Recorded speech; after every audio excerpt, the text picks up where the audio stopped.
Here's a little tip. From our garden to yours.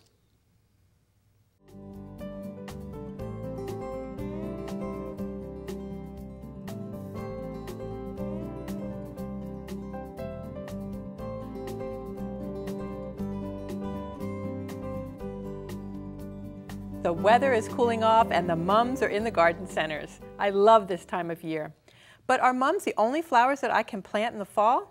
Liz Felter, our nursery extension agent, is here with lots of other choices. Welcome, Liz. Hi, Celeste. Thanks for having me. Now we're all used to planting mums in the fall, and they're traditionally fall plants, and some of the other traditional ones. We have pansies. Yes, we do. They're an awesome, cool weather plant for us. And also petunias. Yes. What would the fall be without petunias? We have plenty of those and lots of colors and lots of sizes. Small flowers, large flowers, double flowers, singles. It's really a fun plant to have in the fall. Liz, what makes these plants good to plant in the fall? Why do we plant them? We plant them in the fall, and I must say in Florida, because our friends up north plant them in the spring, but we do that in the fall because our temperatures drop off and it becomes cooler for them, and they thrive better in a cooler evening temperatures as well as daytime temperatures.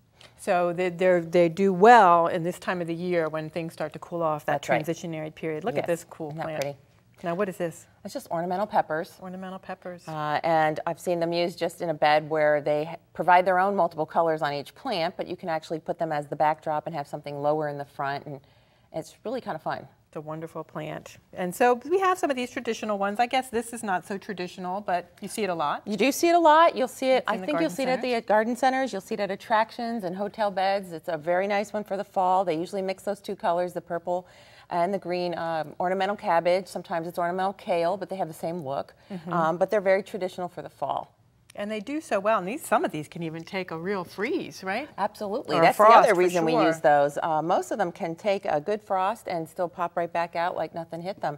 I've actually had pansies go down to 24 degrees and look like nothing hit them the next day. They look beautiful. So that's a really tough, durable plant. Yes, it is. So. Now, you bought some non-traditional or some really exciting ones. Let's pick one and let's talk about it. Well, I sure did. This is kind of fun for us to talk about. This is Osteospermum, sometimes called a blue-eyed daisy. It comes in lots of different colors.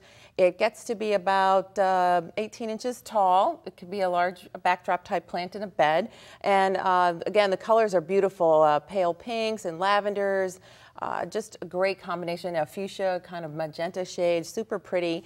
This one is highly unusual. You get this beautiful silver color foliage. It's called yellow buttons. It blooms yellow, and as the flowers get ready to expire, they go to this beautiful bronzy orange color. So you end up having about 3 different colors at one time. And then the other name for it is everlasting because it's continuously putting out buds. It is very fascinating with the silver foliage, the little yellow buttons, and then this gold color as the flowers go up. It's just beautiful. Another fun one, I like this because it gets to be about 10 inches tall. This is called Nemesia. And Nemesia can be group planted with pansies and violas, which are also known as Johnny jump-ups, but more of a cottage garden appeal. They come in a variety of colors also. And let's not forget about the fact that it isn't just about flowers. And that's why I brought these 3. Oh, good. All right. Let's talk about the grass. I brought one called Weeping Brown Sedge. It's in the Graceful Grass collection. And it can actually get to be 24 inches tall. And, you know, when we talk about landscaping, we always talk about color, we talk about texture, and this gives you a really nice fine texture and is terrific as a backdrop to a bed also. We have garden sage. What's really fun about this one is it's just 2 tones. Yeah, it smells nice. It has 2 tones of color in the leaves. Once you put it in, it branches out. It gets a little fuller, thicker in the ground. It gets to cover area quite quickly. So super nice foliage looking plant. Could be in our herb garden just for fun. But again, gives you color without having flowers.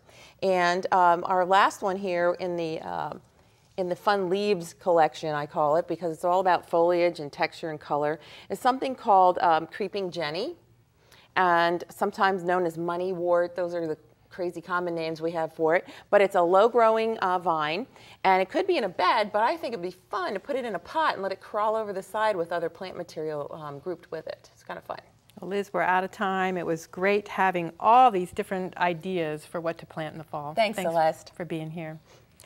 Red, oranges, yellows. I can't wait to plant some fall color in my landscape.